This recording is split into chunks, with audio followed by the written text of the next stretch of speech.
बिस्मिल्लाहिर्रहमानिर्रहीम। नाजरीन अस्सलामु अलैकुम। चैनल IMU पर खुश आमदीद। नाजरीन 1989 में इस कार्टून यानी सैमसन की इब्तिदा जो है वो मीट क्रॉनिक नामी एक शख्स ने की थी। मीट का अक़ीदा है कि कोई खुदा मौजूद था जो इस दुनिया को बनाने के बाद मर गया। नाउज़ुबिल्लाह, अब कोई ताकतवर तरीन शख्स होगा जो इस दुनिया को मैनेज कर सकेगा, वही खुदा होगा। जाहिर है कि मीट के पीछे इस दुनिया के बहुत बड़े बड़े ताकतवर लोग खड़े हैं, वो तन्हा नहीं है। आप दोस्त के हालिया वाक़े के बाद ये प्रोपेगेंडा उरूज पर है कि ये मुस्तक़बिल के दुरुस्त पेशन गोई करने की सलाहियत रखता है। नाज़रीन, बहैसियत मुसलमान हमारा ये अक़ीदा है कि गैब का इल्म सिवाय अल्लाह के और किसी को नहीं। तो फिर सवाल ये पैदा होता है कि ये दज्जाली कार्टून सैमसन पेशन गोइयाँ आखिर कर कैसे देता है, जो वक्त के साथ अक्सर दुरुस्त भी साबित हो जाती हैं। तो मैं आपको बताती चलूँ कि ये मुस्तक़बिल में झांक कर पेशन गोई नहीं करता, बल्कि वो हाल में की जाने वाली हिकमत अमली से मुस्तक़बिल को मैनेज करता है। इन सब के पीछे इसका बुनियादी मकसद दुनिया में मौजूद हर मज़हब से ताल्लुक़ रखने वाले ज़ईफ़ुल एतिक़ाद लोगों के जहनों को मरऊब करना है। जब कभी अपनी किसी पेशन गोई को मैनेज करने में कामयाब हो जाता है तो इसकी टीम इस चीज़ को दुनिया की हर ज़बान में तर्जुमा करके मुश्तहिर कर देती है। इन सब चीज़ों से वो हासिल क्या करना चाह रहा है? तो नाज़रीन, बुनियादी तौर पर वो लोगों के जहनों में अपना खौफ बिठाना चाह रहा है और मुस्तक़बिल में इसका प्लान है कि वो दज्जाली का दावा करेगा। यानी ये कि दज्जाली का दावा करने के लिए पूरा एक माहौल तैयार किया जा रहा है। पूरी दुनिया पर हुक्मरानी इसका ख्वाब है। नाजरीन, अगर आपने अर्तुगरुल गाज़ी देख रखी है तो आपको याद होगा कि वो अक्सर कहा करता था कि आप जंग उस वक्त जीत जाते हैं जब आप दुश्मनों के जहनों में अपना खौफ बिठा देते हैं। यह दज्जाली फितना इस सारे प्रोपेगेंडे से यही हासिल करने की कोशिश कर रहा है। नाजरीन, अब मैं आपको सैमसन कार्टून की उन पेशन गोइयों के बारे में बताऊंगी जिनको वो मैनेज करने में कामयाब हो गए। सन 1995 में सिम्पसन ने दिखाया कि एक बंदा फ़ोन से लाइव यानी पिक्चर के साथ बात कर रहा है। 2010 में हर इंसान के हाथ में था, यानी टच मोबाइल, ठीक है। फिर 1995 में सिम्पसन ने दिखाया कि स्मार्ट वॉच किस तरह काम करता है और वो इंसान के हाथों में है। ठीक 2014 में ये मंजर आम पर आ गया। 1997 में एबोला वायरस की पेशन गोई की थी सैमसन कार्टून ने और 2014 में एबोला वायरस का शिकार हुई दुनिया। इसके अलावा अभी बहुत सारी ऐसी पेशन गोइयाँ हैं जो सैमसन ने की और उस पेशन गोई को मुकम्मल करने में या उसको मैनेज करने में सैमसन जो है वो कामयाब रहा। सैमसन कार्टून में रूस और यूक्रेन की जंग की भी पेशन गोई की गई थी और वो भी मुकम्मल हो गई। नाजरीन, ऐसा नहीं है कि सैमसन में जितनी भी पेशन गोइयाँ की जाती हैं वो सारी की सारी ही मैनेज हो जाती हैं। कुछ पेशन गोइयाँ ऐसी भी हैं जिनको मैनेज करने में सैमसन नाकाम हो जाता है। जैसे कि डोनाल्ड ट्रंप के बारे में सैमसन ने पेशन गोई की थी कि 2003 में हेनरी क्लिंटन इलेक्शन लड़ेंगे और जीत ट्रंप की होगी, और ऐसा ही हुआ कि हेनरी क्लिंटन को शिकस्त हुई और ट्रंप जीत गया। लेकिन 2020 में ट्रंप की मौत की पेशन गोई की थी सैमसन ने, लेकिन अभी तक ट्रंप ज़िंदा हैं। इसी तरह ऐसी बेशुमार पेशन गोइयाँ हैं जो सैमसन ने की लेकिन वो गलत साबित हुई। इसी तरह मशहूर बॉडी बिल्डर आर्फल शार्थेकर के हवाले से सैमसन ने दावा किया था कि ये 2007 में अमेरिका के सदर बन जाएंगे, लेकिन ऐसा नहीं हुआ। 2007 में अमेरिका का सदर जो है वो बुश बन गया। इसी तरह जॉर्ज क्लोनीज़ के बारे में कहा कि उसकी मौत हो जाएगी, लेकिन नहीं हुई। बिग बैंड जो एक बहुत बड़ा सा घंटा घर है बरतानिया का, उसके बारे में भी जो है वो सैमसन ने पेशन गोई की थी कि उसको डिजिटल कर दिया जाएगा 2010 में, लेकिन आज 2023 है और अभी तक उसके अंदर सुइयाँ मौजूद हैं, उसको डिजिटलाइज नहीं किया गया।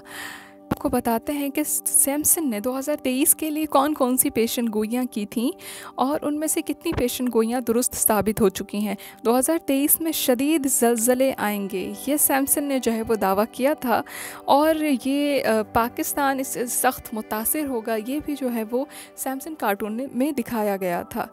और 2023 में ज़लज़ले भी आए, ये किसी हद तक जो है वो मैनेज करने में कामयाब हो गए। लेकिन नाजरीन, आपको मालूम है कि 2023 में ही ये बात भी प्रूव हो गई है कि एक ऐसी मशीन ईजाद हो गई है जिससे आप किसी भी जगह पर जो है वो ज़लज़ला ला सकते हैं। तो इसको भी बआसानी मैनेज किया जा सकता है। इसी तरह 2023 के लिए सैमसन ने पेशन गोई की थी कि लोग अपने बच्चों की पैदाइश लेबॉर्ट्री में करवाएंगे और अपनी मर्ज़ी से अपने बच्चे की आँख का रंग, जिल्द का रंग, कद और ताकत वगैरह मुंतखब कर सकेंगे। इसे एक्टिव लाइफ टेक्नोलॉजी का नाम दिया गया था। ये भी जो है वो पूरी हुई सैमसन की पेशन गोई, क्योंकि 2023 के शुरू में ही एक ऐसी लेबॉर्ट्री लॉन्च कर दी गई थी जिसके अंदर ये सारी चीज़ें मुहैया की जा रही हैं आवाम को। तो ये भी मैनेजेबल है। बाकी जितनी भी चीज़ें सैमसन की, जितनी भी पेशन गोइयाँ दुरुस्त साबित हुई हैं, वो तमाम की तमाम मैनेजेबल थीं। अच्छा, सैमसन की एक और किस्त में ज़ॉम्बी को दिखाया गया है। इसकी पेशन गोई की गई है। ये कुछ इस तरह से है कि ये एक वायरस है और एक बर्गर पॉइंट से फैलेगा और उसको खाने के बाद इंसान खोर बन जाएगा, और इस पर अभी काम जारी है।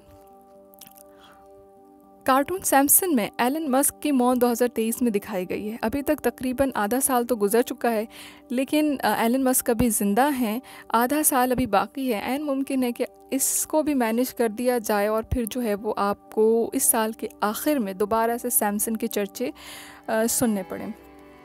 सैमसन कार्टून में हर वो तहकीक जो यहूदी कर रहे होते हैं, इसको पेशन गोई बनाकर पेश कर दिया जाता है और बाद में ये कहते हैं, देखा हमने ये कहा था कि ये इस तरह है और इस तरह ही हुआ।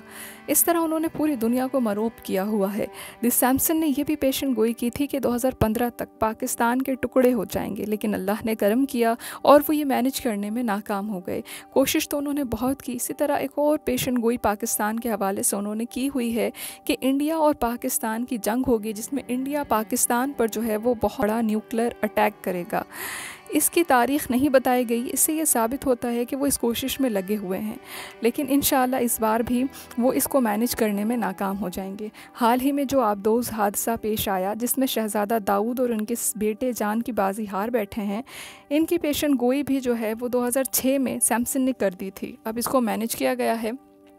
इस पेशन गोई को पूरा करने के लिए ये लाजिम नहीं था कि पाकिस्तानी बाप बेटा ही आबदोज़ में जाएं या टाइटेन में जाएं और फिर उनको जो है वो डुबाया जाए। वो चाहते तो किसी और मुल्क के बाप बेटे को भी मैनेज कर सकते थे, उनकी पेशन गोई तो दुरुस्त साबित हो जाती ना।